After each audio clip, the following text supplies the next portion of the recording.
नमस्कार बच्चों, आज हम लोग एक नया सेगमेंट स्टार्ट करने जा रहे हैं। यहाँ हम करंट अफेयर्स की चर्चा करेंगे। पिछले दिनों में किस प्रकार से महत्वपूर्ण बिंदुओं ने देश को, समाज को प्रभावित किया है, अंतर्राष्ट्रीय, राष्ट्रीय स्तर पर उनसे जुड़े हुए जो खास बिंदु हैं उनकी हम चर्चा करेंगे। हम करंट अफेयर्स को उठा रहे हैं, दिसंबर के कुछ करंट अफेयर्स हैं उसकी हम बात कर रहे हैं। पहला प्रश्न आपके सामने, हाल ही में किसने वर्ष 2023 के लिए इंदिरा गांधी शांति पुरस्कार जीता है? आंसर देंगे हमें कि किसने वर्ष 2023 के लिए इंदिरा गांधी शांति पुरस्कार जीता है। अली अबू अब्बाद, डेनियल बारेनबोइम या उपरोक्त दोनों? सबसे पहले तो हम देखेंगे कि इंदिरा गांधी शांति पुरस्कार जो है वो अंतरराष्ट्रीय स्तर पर शांति के लिए है। जो युद्ध हैं उनसे संबंधित निशस्त्रीकरण और विकास के लिए, शांति के लिए इस पुरस्कार को जाना जाता है। इस प्रकार से भी प्रश्न पूछा जा चुका है कि इंदिरा गांधी शांति पुरस्कार किस क्षेत्र से संबंधित है, तब हम ये टिक लगाएंगे।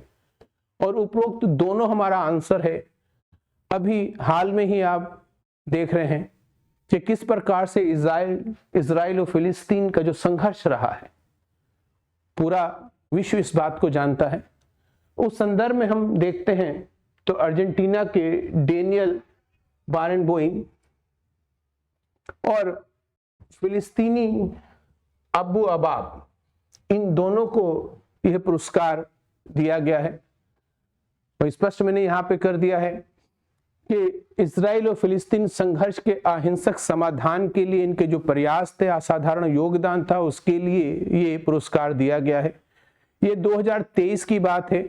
और ये नोट कर लें कि 2022 का जो पुरस्कार है इंदिरा गांधी शांति पुरस्कार, वे इंडियन मेडिकल एसोसिएशन और train nurses association of India को प्रदान किया गया। तो 2022 और 23 का ये प्रश्न महत्वपूर्ण। अगला प्रश्न हम देखते हैं कि हाल ही में international tennis hall of fame में शामिल होने वाले पहले एशियाई पुरुष, महत्वपूर्ण है, पहले एशियाई पुरुष कौन बने हैं? हॉल ऑफ फेम, जो टेनिस हॉल ऑफ फेम है उसमें, तो बी और सी इसमें आंसर होगा। विजय अमृतराज और लिएंडर पेस, ये हमारा आंसर है। इसके साथ ही यहां पर हमने जिक्र कर दिया है कि टेनिस, लॉन टेनिस जो है उससे संबंधित कुछ ट्रॉफी जो प्रश्न हमारे लिए आता रहता है, उसको एक लिस्ट जो है जिसको आप देख लेंगे। प्रश्न इस प्रकार से भी आता है, ट्रॉफी और खिलाड़ियों से संबंधित प्रश्न आता है कि ये ट्रॉफी किस खेल से संबंधित है और ये खिलाड़ी किस खेल से संबंधित है, तो देख लेंगे इसको। और सबसे पुराना जो है वो डेविस कप है टेनिस का। अगला प्रश्न है, हाल ही में यूनाइटेड वर्ल्ड रेसलिंग द्वारा किस महिला पहलवान को वर्ष 2023 का उभरता सितारा नामित किया गया है? रेसलिंग की बात हो रही है। अगर हम रेसलिंग की बात करें तो साक्षी मलिक हो, विनेश फोगाट हो, ये बड़े नाम रहे हैं रेसलिंग में। परंतु हाल में जो हम बात कर रहे हैं वो अंतिम पंघाल की बात कर रहे हैं। जो प्रश्न जो बनता है वो इसी से संबंधित है। और यहाँ पर मैंने थोड़ा सा जिक्र जरूर किया है कि बच्चों को ये गलती हो जाती है कि अंतिम पंघाल ये महिला है बेटा, और ये सूबेदार अमित पंघाल हैं, ये एक भारतीय सेना में मुक्केबाज है।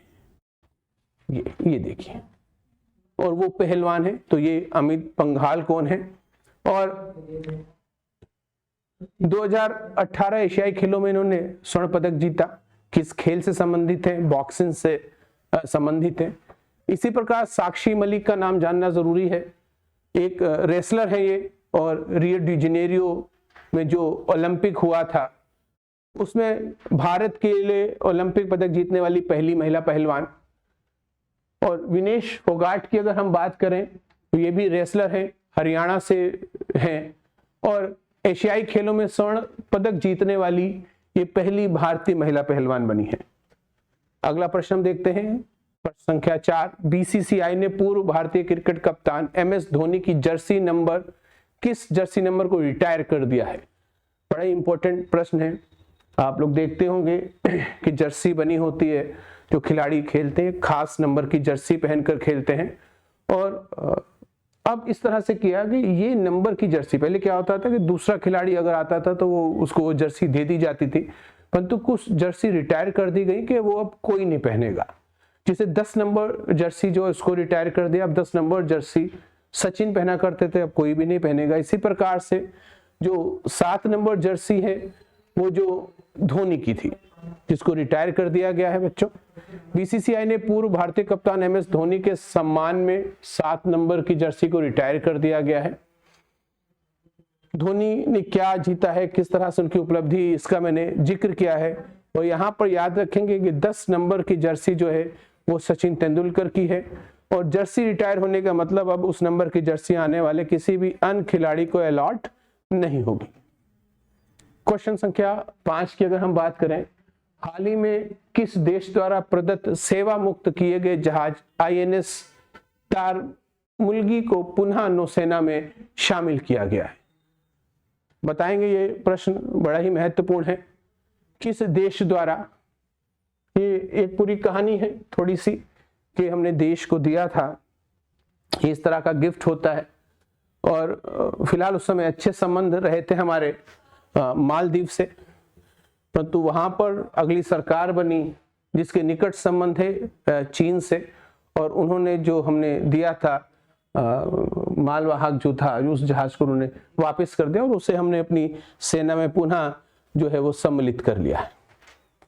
भारत द्वारा मालदीव को दिए गए आईएनएस तारमुगली को भारतीय नौसेना फिर से कमीशन करेगी। आईएनएस तारमुगली मालदीव को उपहार गिफ्ट में दिए जाने के 17 वर्ष से अधिक समय बाद सक्रिय सेवा में वापस लौट आया है। मूल रूप से भारतीय नौसेना में इसे आईएनएस तिलचांग नाम से एक ट्रिकल क्लास जहाज के रूप में कमीशन किया गया था। इसे 2006 तक सक्रिय रूप में सेवा की। 2006 में मालदीव राष्ट्रीय सुरक्षा बल को आईएनएस तिलचांग उपहार में दिया गया।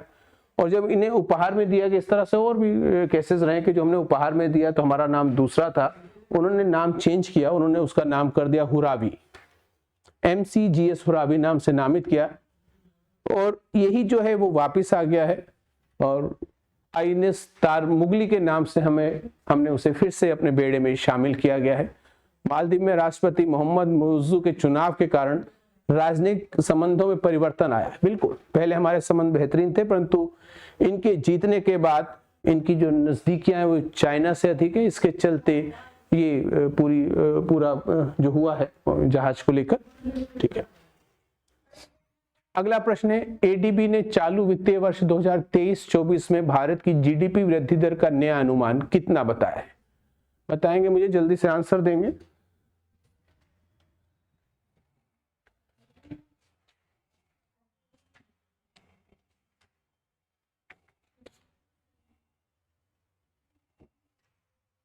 %6.7।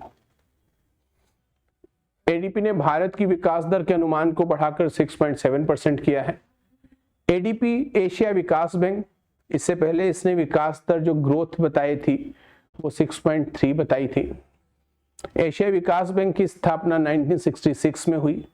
इसका मुख्यालय फिलीपींस की राजधानी मनीला है और मनीला में ही अंतरराष्ट्रीय चावल अनुसंधान केंद्र है, जबकि राष्ट्रीय चावल अनुसंधान केंद्र जो है वो उड़ीसा के कटक में है। और अध्यक्ष जो है एडीपी के वो अस्कावा है।